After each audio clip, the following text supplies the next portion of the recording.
10장은 사울이 왕으로 세워지는 모습을 그리고 있습니다.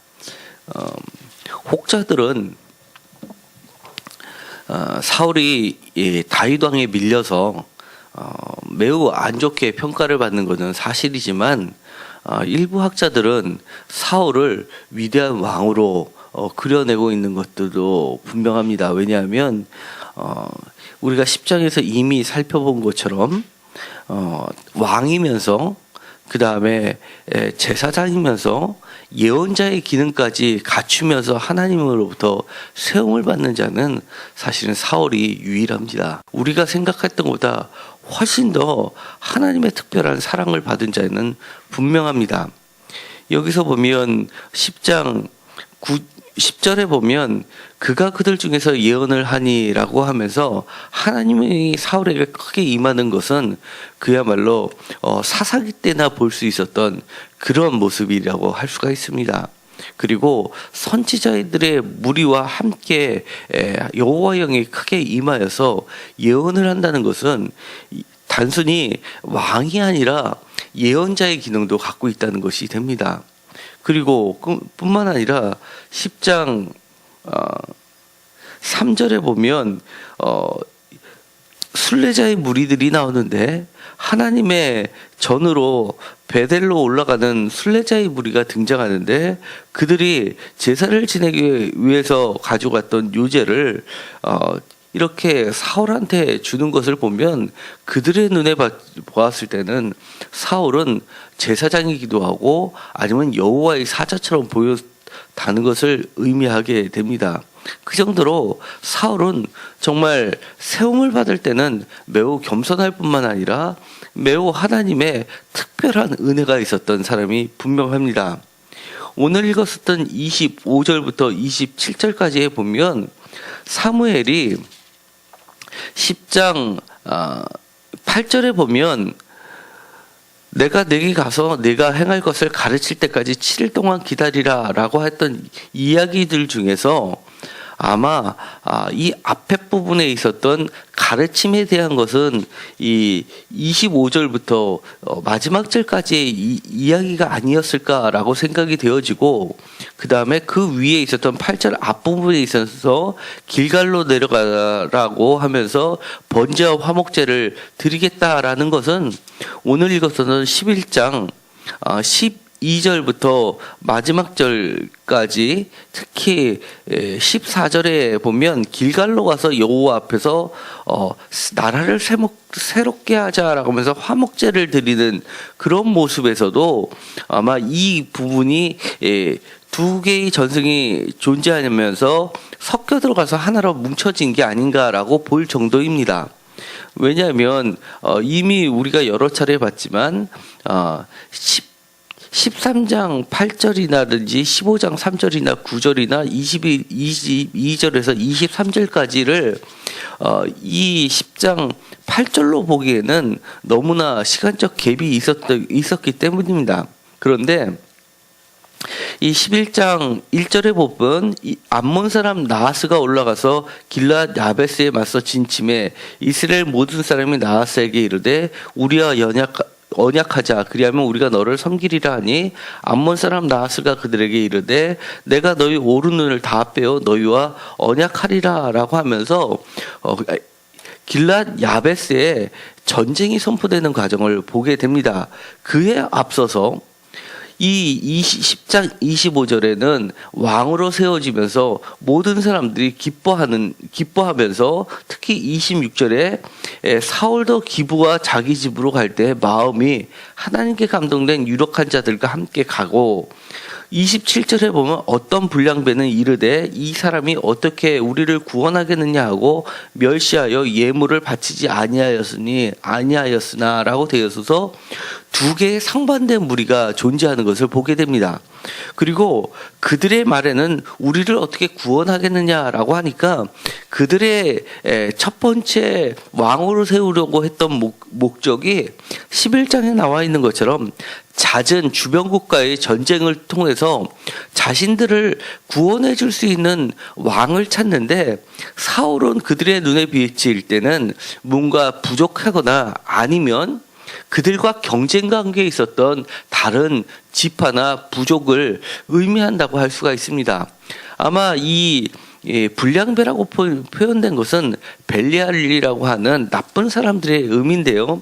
이 사람들은 아무래도 사울을 부족함을 드러내는 존재라기보다는 사울의 집안처럼 꽤 유력한 집안 중에서 사울과 경쟁 관계에 있을 정도의 그런 집안들처럼 보이게 됩니다. 그런데 전쟁이 실제로 있었고 전쟁과 함께 그들을 구출하고 나니까 이렇게 이야기합니다. 11장 12절에 이렇게 이야기합니다. 백성이 사무엘에게 이르되 사울이 어찌 우리를 다스리겠느냐 한 자가 누구이리까? 그들을 끌어내서 우리가 죽이겠나이다. 아마 이 이야기를 했던 사람은 10장 26절에 있는 것처럼 감동된 유력한 자들과 함께 사울과 함께 했던 무리들이었던 것으로 보입니다. 그들은 처음부터 사울을 지지했던 사람들이고, 그래서 결국 전쟁에서 승리하니까 이들을 사울과 그들을 반대했던 사람들을 끌어내서 심판을 가하자라고 이야기했던 사람들입니다. 그러자 사울은 이렇게 이야기합니다. 14절입니다. 사무엘이 백성에게 이르되 오라 우리가 13절입니다. 사울이 이르되 이날에는 사람을 죽이지 못하리니 여호와께서 오늘 이스라엘 중에 구원을 베푸셨음이니라. 아주 너무나 왕으로서 적합한 말을 합니다. 여호와께서 오늘 이스라엘 중에서 구원을 베푸셨기 때문에 이날에는 비록 자신을 공격하고 자신을 반대하는 사람들조차도 포용하면서 함께 여호와의 날을 즐거워해야 된다는 겁니다. 이것이 바로 그 다음에 있었을 14절에 사무엘이 백성에게 이르되 오라 우리가 길갈로 가서 나를 새롭게 하자라고 하면서 15절에 화목제를 드리자라고 얘기하는데, 진정한 화목제를 드리는 모습을 보게 됩니다. 제사로서의 화목제도 있지만 화목제의 의미를 살리는 삶에서의 참 제사를 드리는 사울의 모습을 보면서 역시 하나님께서 사울을 세우시는 데는 그만한 자질과 또 하나님의 영이 함께 하셨기 때문에 자기 분노를 다스릴 수 있는, 그리고 자신의 욕망보다도 하나님의 뜻을 온전히 펼 수 있는 그런 지도자로 하나님께서 세우셨다는 것을 알게 됩니다. 이 모습은 우리가 우리의 삶 가운데서 왕으로 새롭게 새로움을 받으려면 우리의 감정과 그 다음에 우리의 판단대로 하는 것이 아니라, 우리 눈에 보이기에 좋을 대로 하는 것이 아니라 우리의 감정을 내려놓고 하나님의 뜻대로 하는 것이 필요하다는 것을 이야기합니다. 우리가 세상을 살 때는 우리를 지지하는 사람도 있지만 그와 만만치 않게 비록 하나님이 세우셨음에도 불구하고 그것을 반대하는 무리가 반드시 있다는 것을 이야기합니다. 우리가 잘못 생각하면 하나님께서 하라고 하신 일, 그리고 하나님께서 세우신 일, 하나님의 뜻이 있는 데는 마치 모든 것이 일사천리로 쫙 하는 것처럼 보이지만 오늘의 성경은 그렇지 않다는 것을 이야기해 줍니다. 하나님의 일이라도 그것을 끝까지 반대하는 무리들이 있고 끝까지 회개도 하지 못하는 악한 무리가 있음에도 불구하고 우리가 상황을 보면서 하나님의 뜻을 판단하지 말라는 겁니다. 우리는 하나님으로부터 받았던 최초의 그 말씀대로 비록 주변의 상황이 안 좋게 돌아간다 하더라도 굳게 그것을 믿고 우리 주변에 붙여주신 하나님의 사람들과 그리고 기도의 동역자들을 함께 의지하면서 헤쳐나가는 것이 필요하고, 때로는 우리와 시작을 같이 했던 기도의 동역자들이 잘못된 판단을 내리는 측근들이라 하더라도 그들의 말을 듣지 말고 중심을 하나님께 분명히 세워야지만 하나님으로부터 계속해서 쓰임을 받을 수 있다는 것을 이야기합니다. 만약에 이 12절에 자기와 함께 했던 유력한 사람들이 했던 말을, 그래 내가 왕이 될 때 함께 했고 하나님의 영이 함께 했던 사람들이니까 그 사람의 말을 들어야지라고 했다면 아마 이 사울은 처음부터 아마 하나님으로부터 버림을 받지 않았을까라는 생각마저 들 정도입니다.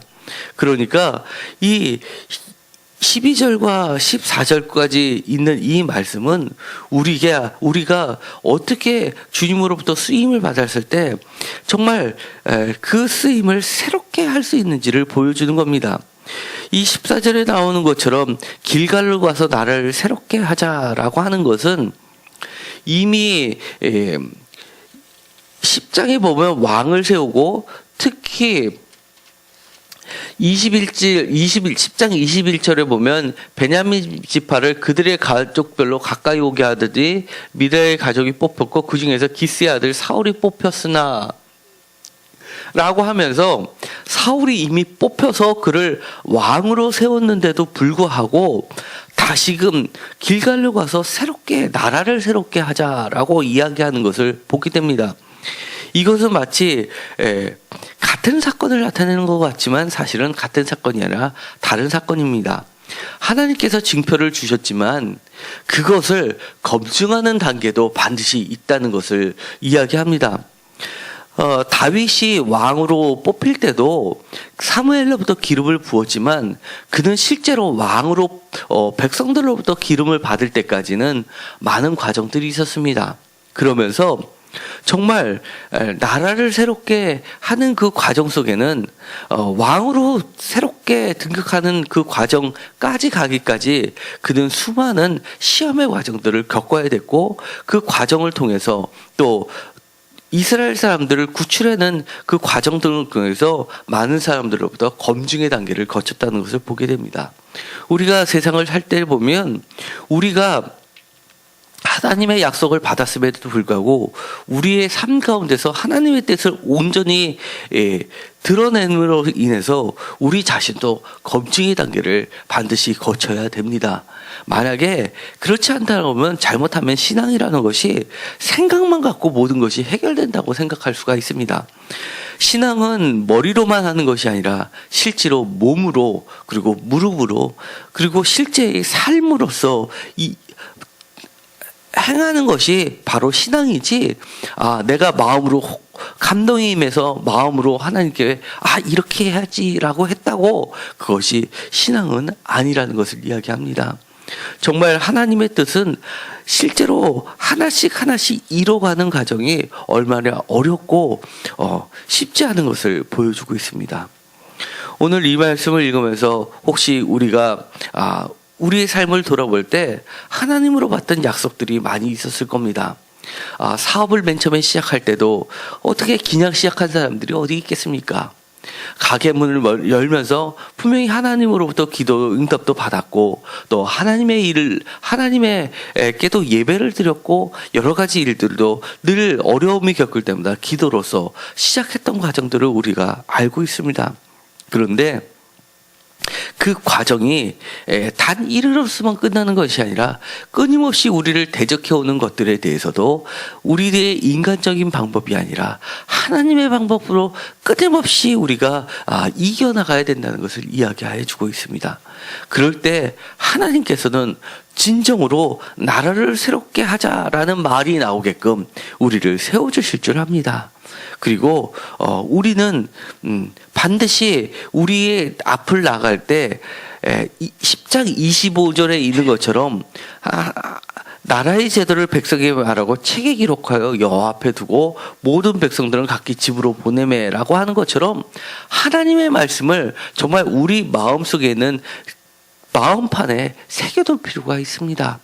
우리가 흔히 한 번 들으면 그때는 평생 먹지 않을 것 같지만 사실은 조금만 시간이 지나면 금방 잊어먹게 됩니다. 다시 한번 기본으로 돌아가면서 다시 한번 우리를 날마다 새롭게 하는 과정이 필요할 줄 압니다. 기도하고 마치기로 하겠습니다. 하나님 감사합니다. 처음에 우리에게 하나님께서 은혜를 주셨고 세워주셨고 여러 가지 약속들을 해주셨습니다. 그런데 하나님의 뜻이라고 생각을 하면 모든 것이 일사천리로 갈 줄 아는데 그 과정마다 어려움이 놓여 있게 되는 것을 보게 됩니다. 때로는 포기하고 싶고 이것이 정말 하나님의 뜻인가 하나님이 허락하셨던 길인가 의심스러울 때도 있습니다. 그때마다 우리가 마음판에 새겨놓은 하나님의 책을 펼쳐볼 수 있게 하여 주시옵시고 기본으로 들어가게 하시고 또 처음에 하나님께서 우리를 세우셨던 그 약속의 말씀을 붙잡고 하나님의 방법대로 나아가게 하여 주옵소서. 어떨 때는 우리가 우리의 감정을 추스리지 못해서 우리의 뜻대로 앞세울 때가 있습니다. 심지어 우리들과 함께 하였던 기도의 동역자도 잘못된 판단을 내릴 수가 있습니다. 그때마다 하나님께서 저희들을 붙잡아 주셔서 나만이라도 하나님 안에서 올바른 뜻을 행할 수 있게 하여 주시옵시고 결국 그 하나님의 방법대로 따라했을 때 모든 사람들이 이제 가서 나라를 새롭게 하자라고 이야기를 할 수 있게 진정한 화목제를 드릴 수 있게 하여 주옵소서. 하나님께서 우리의 삶 가운데 역사하여 주셔서 직장과 사업장과 가정이 정말 하나님의 세우시는 나라가 되게 하여 주시옵시고 그 가운데 저희가 하나님의 지도자로 올바로 설 수 있게 하여 주옵소서. 예수님의 이름으로 기도드렸습니다. 아멘.